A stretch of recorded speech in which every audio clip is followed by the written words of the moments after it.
ಅರೆ ಕಡಿಮೆ ಹಾಕು ಆದ್ರೆ ಅಸಲಿ ಹಾಕು. MDH ಕಾಶ್ಮೀರಿ ಕೆಂಪು ಮೆಣಸಿನ ಪೌಡರ್. MDH. ಇನ್ನು ಕುತಂತ್ರಿ ಪಾಕಿಸ್ತಾನ ಮತ್ತು ಚೀನಾ ಕಳ್ಳಾಟ ಮತ್ತೆ ಬಯಲಾಗಿದೆ.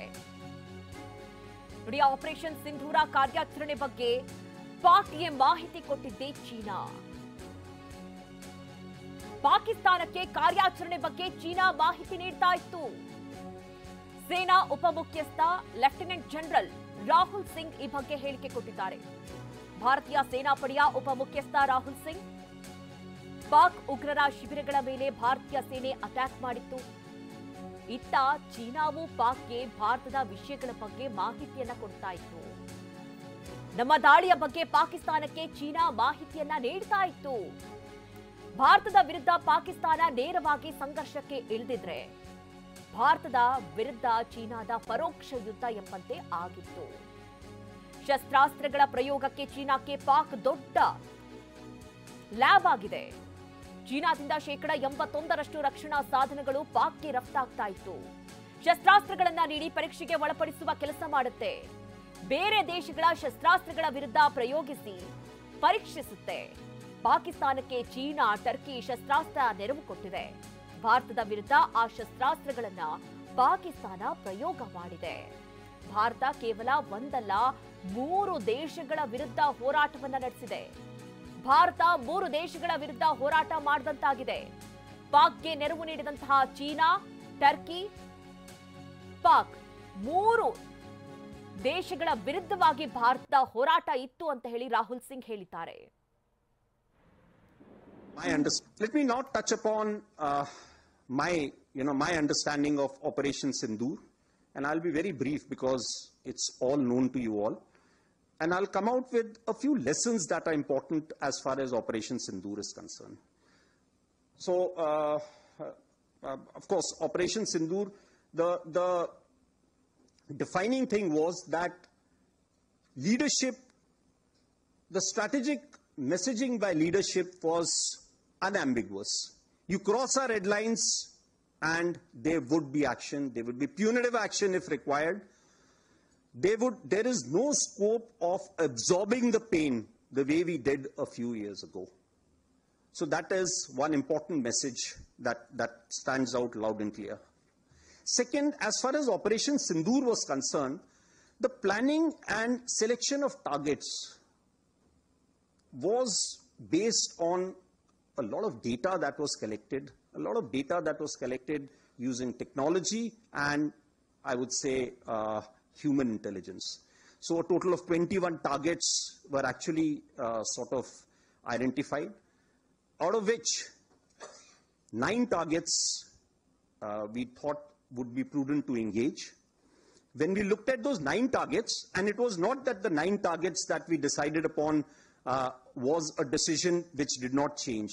Till the last day, the targets, there was eye on the targets that were there, and we kept monitoring the locations. It was only on the final day or the final hour that the decision was taken that these 9 targets would be engaged.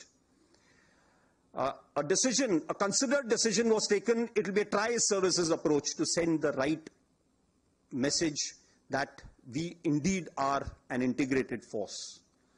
So, Army, Navy, Air Force all played their part as far as targeting was concerned. ಈ ಬಗ್ಗೆ ಹೆಚ್ಚಿನ details ಅನ್ನು ನೀಡ್ತಾರೆ ನಮ್ಮ Delhi reporter Mahesh. ಹೆಚ್ಚಿನ ಮಾಹಿತಿಯನ್ನು ನೀಡೋದಕ್ಕೆ ನೇರ ಸಂಪರ್ಕದಲ್ಲಿ ಜಾಯ್ನ್ ಆಗಿದ್ದಾರೆ. ಮಹೇಶ್, ಭಾರತ ಪಾಕಿಸ್ತಾನ ಯುದ್ಧದ ಸಂದರ್ಭದಲ್ಲಿ ಟರ್ಕಿ ಶಸ್ತ್ರಾಸ್ತ್ರಗಳನ್ನು ನೀಡಿ ಯಾವ ರೀತಿ ಸಪೋರ್ಟ್ ಮಾಡಿದ್ದು ಅನ್ನೋದು ಗೊತ್ತಿದೆ. ಅದಕ್ಕೆ ಭಾರತ ಟರ್ಕಿಗೆ ತಕ್ಕ ಪಾಠವನ್ನೇ ಕಲಿಸಿದೆ. ಈಗ ಚೀನಾ ವಿಚಾರ ಕೂಡ ಬಟಾಬಯಲಾಗಿರೋದು. ಚೀನಾ ಕಾರ್ಯಾಚರಣೆಯ ವಿಚಾರಗಳನ್ನ ಪಾಕಿಸ್ತಾನಕ್ಕೆ ನೀಡ್ತಾ ಇತ್ತು ಅನ್ನುವಂಥದ್ದು. ಏನು ಅಪ್ಡೇಟ್ಸ್ ಸಿಗ್ತಾ ಇದೆ, ಏನು ಡೀಟೇಲ್ಸ್ ಇದೆ ಈ ಬಗ್ಗೆ ಮಹೇಶ್? ಖಂಡಿತ ಮಧು, ಪ್ರಮುಖವಾಗಿ ಇಲ್ಲಿ ಒಂದು ವಿಚಾರ ನಾವು ಗಮನಿಸಬೇಕಾಗುತ್ತೆ. ಯಾಕಂದರೆ ಆಪರೇಷನ್ ಸಿಂಧೂರ ಕಾರ್ಯಾಚರಣೆ ವೇಳೆ ಚೀನಾ ಎಲ್ಲೋ ಒಂದು ಕಡೆ ಪಾಕಿಸ್ತಾನಕ್ಕೆ ಸಪೋರ್ಟ್ ಮಾಡ್ತದೆ ಅನ್ನೋದು ಕೂಡ ಮಾತುಗಳು ಕೂಡ ಕೇಳಿ ಬರ್ತಾ ಇದ್ದು. ಈಗ ಅನುಮಾನ ಈಗ ಏನು ದಟ್ಟವಾಗಿರುವಂಥದ್ದು ಅಂದರೆ ಇವತ್ತಿನ ಏನು ದೆಹಲಿಯಲ್ಲಿ ನಡೆದಂಥ FICC ಅಂದರೆ ಮಿಲಿಟರಿ ಸಂಬಂಧಿತ ಒಂದು ಕಾರ್ಯಕ್ರಮದಲ್ಲಿ ಏನು ಲೆಫ್ಟಿನೆಂಟ್ ಅಂದರೆ ಸೇನಾ ಉಪಮುಖ್ಯಸ್ಥರಾದಂಥ ರಾಹುಲ್ ಸಿಂಗ್ ರವರು ಹೇಳಿಕೆ ನೀಡಿರುವಂಥದ್ದು. ಈ ನೆಲೆಯಲ್ಲಿ ಏನು ನಾವು ನೇರವಾಗಿ 3 ಯುದ್ಧಗಳ ನಡುವೆ ನಾವು ಯುದ್ಧ ಮಾಡಿದಂತೆ ಅನ್ನೋದು ಕೂಡ ಈಗ ಗೊತ್ತಾಗ್ತಾ ಇರುವಂಥದ್ದು. ಅಂದರೆ ಪಾಕಿಸ್ತಾನ ಇರ್ಬೋದು ಮತ್ತು ಏನು ಟರ್ಕಿ ಇರ್ಬೋದು, ಇವರಿಬ್ಬರು ಕೂಡ ಕೂಡ ನೇರವಾಗಿ ನಮ್ಮ ಮೇಲೆ ಫೈಟ್ ಮಾಡಿದ್ರು. ಅದರಲ್ಲೂ ನಾವು ಸಕ್ಸಸ್ ಆಗಿದ್ವಿ. ಇದ್ರ ಜೊತೆಗೆ ಎಲ್ಲೋ ಒಂದು ಕಡೆ ಚೀನಾ 80% ಒಂದು ಶಸ್ತ್ರಾಸ್ತ್ರಗಳ ಪೂರೈಕೆ ಕೂಡ ಒಂದು ಪಾಕಿಸ್ತಾನಕ್ಕೆ ಮಾಡಿದೆ ಅನ್ನೋದು ಕೂಡ ಗೊತ್ತಾಗ್ತಾ ಇರುವಂಥದ್ದು. ಈ ಅನುಮಾನ ಕೂಡ ಹಿಂದೆನೂ ಕೂಡ ಇತ್ತು. ಈಗ ಈ ಒಂದು ಸೇನಾ ಉಪಮುಖ್ಯಸ್ಥರ ಹೇಳಿಕೆ ಕೂಡ ಈಗ ನಿಜ ಆಗಿರುವಂಥದ್ದು. ಅಂದರೆ ಪ್ರಮುಖವಾಗಿ ಈಗ ಇದರಲ್ಲದೆ ಇಲ್ಲಿ ಭಾರತದಲ್ಲಿ ನಡೆಯುವಂಥದ್ದು ಅಂದರೆ ಆಪರೇಷನ್ ಕಾರ್ಯಾಚರಣೆ ವೇಳೆ ನಡೆಯುವಂಥ ಒಂದು ಏನು ಇಲ್ಲಿನ ಮಾಹಿತಿಗಳನ್ನು ಕೂಡ ಚೀನಾ ಸಂಗ್ರಹಿಸಿ ಅಲ್ಲಿಂದ ನೇರವಾಗಿ ಪಾಕಿಸ್ತಾನಕ್ಕೂ ಕೂಡ ತಲುಪಿಸ್ತದೆ ಅನ್ನೋದು ಕೂಡ ಗೊತ್ತಾಗ್ತಾ ಇದೆ. ಮತ್ತು ಪಾಕಿಸ್ತಾನ ನಮ್ಮ ಈ ಒಂದು ಭಾರತದ ಮೇಲೆ ಯಾವ ರೀತಿ ಅಟ್ಯಾಕ್ ಮಾಡಬೇಕು ಅನ್ನೋದು ಕೂಡ ಮುಂಜಾಗ್ರತಾ ಕ್ರಮವಾಗಿ ಅಂದರೆ ಚೀನಾ ಅದಕ್ಕೆ ಸಪೋರ್ಟ್ ಮಾಡೋದು ಅನ್ನೋದು ಕೂಡ ಮೇಲ್ನೋಟಕ್ಕೆ ಕಂಡು ಬರ್ತಾ ಇದೆ. ಸದ್ಯ ಇಷ್ಟೆಲ್ಲ ಮಾಹಿತಿ ಈಗ ಈ ಒಂದು ಕಾರ್ಯಕ್ರಮವನ್ನು ಉದ್ದೇಶಿಸಿ ಮಾತನಾಡ್ತಾ ಈ ಒಂದು ಸೇನಾ ಮುಖ್ಯಸ್ಥ ಹೇಳಿಕೆ ನೀಡಿರುವಂಥದ್ದು. ಸದ್ಯ ಇದ್ರ ಜೊತೆ ಅಂದರೆ ಭಾರತ ಇರ್ಬೋದು, ಟರ್ಕಿ ಇರ್ಬೋದು ಮತ್ತು ಚೀನಾ ದೇಶಗಳ ಬಲಿಷ್ಠವಾಗಿ ನಾವು 3 ರಾಷ್ಟ್ರಗಳ ವಿರುದ್ಧ ನಾವು ಹೋರಾಟ ಮಾಡಿದೆ ಅನ್ನೋದು ಕೂಡ ಗೊತ್ತಾಗ್ತಾ ಇದೆ. ಅಂದರೆ ಇನ್ನಷ್ಟು ರಕ್ಷಣಾ ವ್ಯವಸ್ಥೆ ಮುಂಬರುವಂಥ ದಿನಗಳಲ್ಲಿ ಮತ್ತಷ್ಟು ಬಲಪಡಿಸಬೇಕು. ಎಲ್ಲ ಒಂದು ಕಡೆ ಚೀನಾ ಒಂದು ಇಷ್ಟೆಲ್ಲ ನಾಟಕ ಮಾಡಿತ ಅನ್ನೋದು ಕೂಡ ಈಗ ಬಟ್ಟ ಬಯಲಾಗಿರುವಂಥದ್ದು. ಈ ಒಂದು ಹೇಳಿಕೆ ಏನು ಜಾಗತಿಕ ಮಟ್ಟದಲ್ಲೂ ಕೂಡ ಒಂದು ಸಂಚಲನ ಮೂಡಿಸಿದೆ. ಅಂದರೆ ಶಸ್ತ್ರಾಸ್ತ್ರಗಳು ನೇರವಾಗಿ ಏನು ಚೀನಾದಿಂದ ಒಂದು ಪಾಕಿಸ್ತಾನಕ್ಕೆ ಹೋಗಿ ಅಲ್ಲಿಂದ ಭಾರತದ ಮೇಲೆ ದಾಳಿ ಮಾಡುವಂಥ ನಿಟ್ಟಿನಲ್ಲಿ ಪ್ರಯತ್ನ ಕೂಡ ಆಗ್ತಾ ಇತ್ತು.